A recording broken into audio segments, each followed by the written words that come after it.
20% ethylene glycol C2H6O2 ધરાવતા દ્રાવણનું ethylene ગ્લાયકોલનું mall અંશ ગણવાનું છે. જો મોલ અંશ ગણવા માટે મોલ જોઈએ અને મોલ જોઈતું હોય તો આપણને આણ્વીય દળ અને દળ ખબર હોવી જોઈએ. તો અહીંયા આપણને દળ નથી આપેલું પણ ટકાવારી આપેલી છે. બરાબર છે. તો અહીંયા 20% દળ લખેલું છે. બરાબર, 20% દળ. તો એ પણ કોનું? ઇથિલિન ગ્લાયકોલનું. બરાબર છે. બરાબર. હવે સમજી લેજો, ઇથિલિન ગ્લાયકોલ જે છે એનું દ્રાવણ કેનામાં બનાવવા? ગ્લાયકોલ છે તો OH છે, તો એ પાણીમાં એનું દ્રાવણ બનાવવામાં આવશે, એટલે પાણી દ્રાવક થઈ ગયું અહીંયા આપણે. તો 20% દળ એટલે કે આપણે માની લો કે 20 ગ્રામ દ્રાવ્ય ઇથિલિન તમારો હશે. બરાબર બરાબર 20 ગ્રામ દ્રાવ્ય ઇથિલિન ગ્લાયકોલ હશે. Okay, ethylene glycol. ઓકે, કારણ કે પર્સન્ટેજ આપણે કેના પર ગણીએ છીએ? 100 પર ગણીએ છીએ. તો ટોટલ દ્રાવણનું દળ એમ સમજી લઈએ, દ્રાવણનું જે દળ છે એ 100 ગ્રામ માની લઈએ વિદ્યાર્થી મિત્રો. તો મારો દ્રાવ્યનું જે દળ છે એ કેટલો આવશે? 20 ગ્રામ. અને દ્રાવકનું કેટલો આવશે મારા વિદ્યાર્થી મિત્રો? દ્રાવકનું દળ બરાબર 100 માંથી 20 જાય તો શું આવશે? 80 ગ્રામ. બરાબર, એ પાણીનું માની લેશું. બરાબર છે.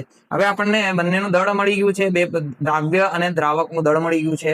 બરાબર, આપણે એ લોકોના આણ્વીય દળ જો ઇથિલિન ગ્લાયકોલનું આણ્વીય દળ જો આપણે ગણીએ તો આણ્વીય દળ ગણતા તમને આવડવું જોઈએ. બરાબર છે. કાર્બનના 12 છે, એવા 2 છે. બરાબર, હાઇડ્રોજનનું 1 છે, એવા 6 છે. ઓક્સિજનનું કેટલા આવશે? 16 અને એવા 2 છે. ટોટલ ગણીએ તો 62. તો એ લોકોનું આણ્વીય દળ અહીંયા આપેલું છે. બરાબર છે. તો આણ્વીય દળ અને પાણીનું આણ્વીય દળ તમને બધાને ખબર હોવી જોઈએ. તો એનું આણ્વીય દળ શું છે? તો એનું મોલેક્યુલર વેઇટ એટલે કે આણ્વીય દળ કહેવાય. બરાબર, તો એ 18 ગ્રામ પર મોલ છે. બરાબર. ચાલો હવે આપણે જોઈએ મોલ શોધીએ પહેલા, પછી મોલ અંશ આપણે શોધશું. આવી રીતે ગણવાનું. મોલ અંશ માટે મોલ જોઈએ છે, મોલ માટે દળ પણ જોઈએ છે અને આણ્વીય દળ બી જોઈએ છે. તો પહેલા એનું ફાઇન્ડ કરવાનું. આ સ્ટેપ નંબર 1. પછી સ્ટેપ નંબર 2 ની અંદર આપણે એ ફાઇન્ડ કરશું. ચાલો પહેલા કોના મોલ જોઈએ? આપણે ઇથિલિન ગ્લાયકોલના મોલ જોઈએ. તો ઇથિલિન ગ્લાયકોલના મોલ, ઇથિલિન ગ્લાયકોલના મોલ. ચલો હવે ઇથિલિન ગ્લાયકોલના મોલની આપણે વાત કરીએ તો આપણને ખબર છે દળના છેદમાં આણ્વીય દળ. બરાબર, સૂત્ર શું છે મોલનું? દળના છેદમાં આણ્વીય દળ. દળ કેટલો છે? 20 ગ્રામ આપેલું છે. ટકાવારી પરથી આપણે માની લીધું છે 20 ગ્રામ છે. બરાબર છે. એનો આણ્વીય દળ કેટલો છે? 62 છે. બરાબર, 20 ભાગ્યા 62 કરીએ, કેલ્સીમાં કરી નાખજો વિદ્યાર્થી મિત્રો. એ થશે 0.32. બરાબર, મોલ. આ તમારા મોલ આવ્યા. એવી જ રીતે પાણીના પણ આપણે મોલ શોધી નાખીએ.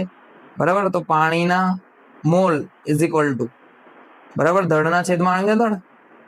તો દળના છેદમાં આણ્વીય દળ આપણે શોધીએ. દળના છેદમાં આણ્વીય દળ. ચલો પાણીનું દળ જે છે એ કેટલો છે? 80 ગ્રામ છે. તો એનો આણ્વીય દળ છે 18. બરાબર છે. આનો પણ તમે ભાગાકાર કરશો તો એનો પણ તમારો જવાબ આવશે વિદ્યાર્થી મિત્રો. કરી નાખજો તો 4.44 સમથિંગ આવશે. મેં કેલ્સી કરી લીધું છે અને મેં એને વેલ્યુ ધ્યાનમાં રાખેલું છે. તમે કેલ્સી કરી નાખજો. બરાબર છે. ચાલો, તો આટલા મોલ આવશે વિદ્યાર્થી મિત્રો. ચાલો હવે